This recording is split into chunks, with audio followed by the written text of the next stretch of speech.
It is the early hours of August 8, 1963. Just after 3 in the morning, a Class 40 diesel locomotive, D326, is moving steadily south through the English countryside on the West Coast Main Line. The train is the Up Special, an overnight Royal Mail service running from Glasgow Central to London Euston, hauling 12 coaches behind a 2,000 horsepower English electric engine.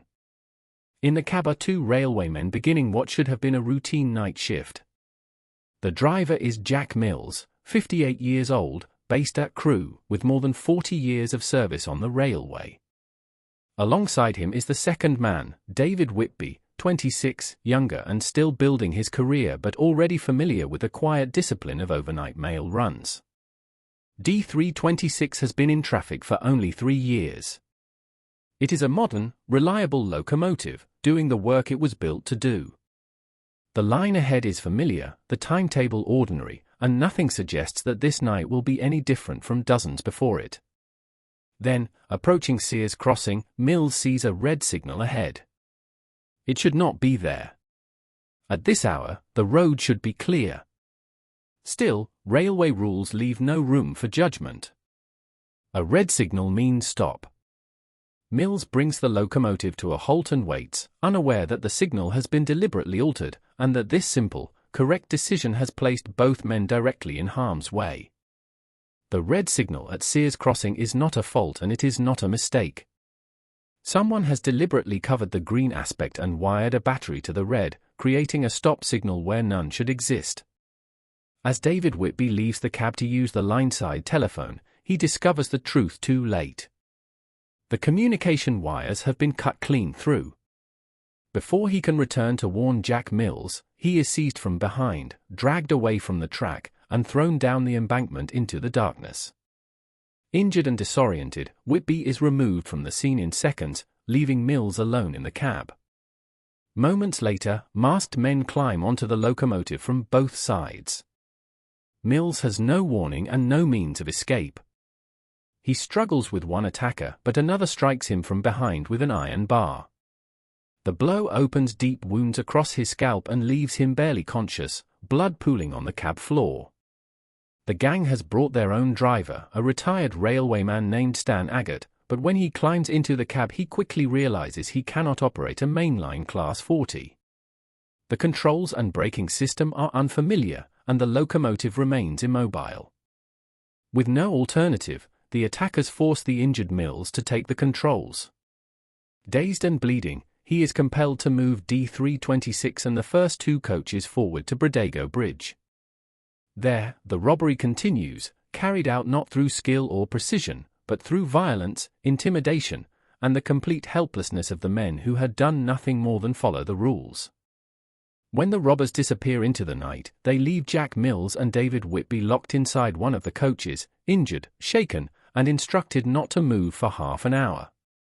By the time help arrives, the physical danger has passed, but the damage is already done. Mills is taken to hospital with multiple head wounds and severe concussion.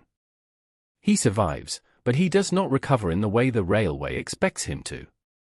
Months pass before he is allowed back to work, and when he does return, it is no longer to the main line. The man who had driven express services for more than 2 decades is reassigned to shunting duties, moving wagons slowly around yards.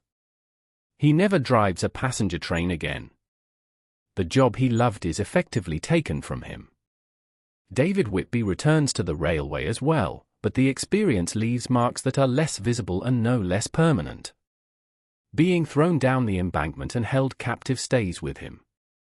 Colleagues notice the change. The confidence and ease of night work are gone, replaced by anxiety and strain. In 1972, less than 9 years after the robbery, Whitby suffered a fatal heart attack at the age of 34. Jack Mills retired in 1967. His health continues to decline, and in 1970 he died from leukemia at 64. His family believes the injuries he sustained that night contributed to the years of deterioration that followed. Neither man's life ever truly returns to what it was before the train stopped at that red signal. After the robbery, the railway returns to business as usual, and so does the locomotive.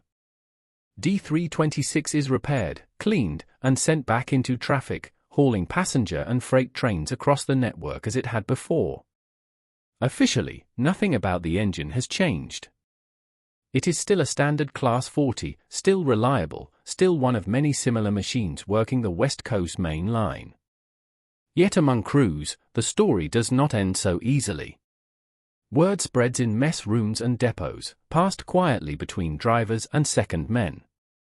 Some speak of the cab where Jack Mills was attacked, others of the night the engine was stopped and taken over. Whether believed or not, the association lingers. In 1974, British Rail introduced the TOPS numbering system and D326 became for 0126. The new number does nothing to erase the memory. To some crews, it is still the same locomotive, carrying a history no renumbering can remove. Requests are made, informal and unrecorded, to avoid being rostered on it if possible. The machine itself remains indifferent, continuing to do exactly what it was designed to do. When for 0126 was withdrawn from service in February 1984, it had run for more than 2 decades without further incident. Yet its reputation has already sealed its fate. History has attached itself to the locomotive, not because of any fault of its own, but because of what happened to the men inside it. When British Rail withdrew for 0126 from service, the question of preservation was briefly raised and quickly dismissed.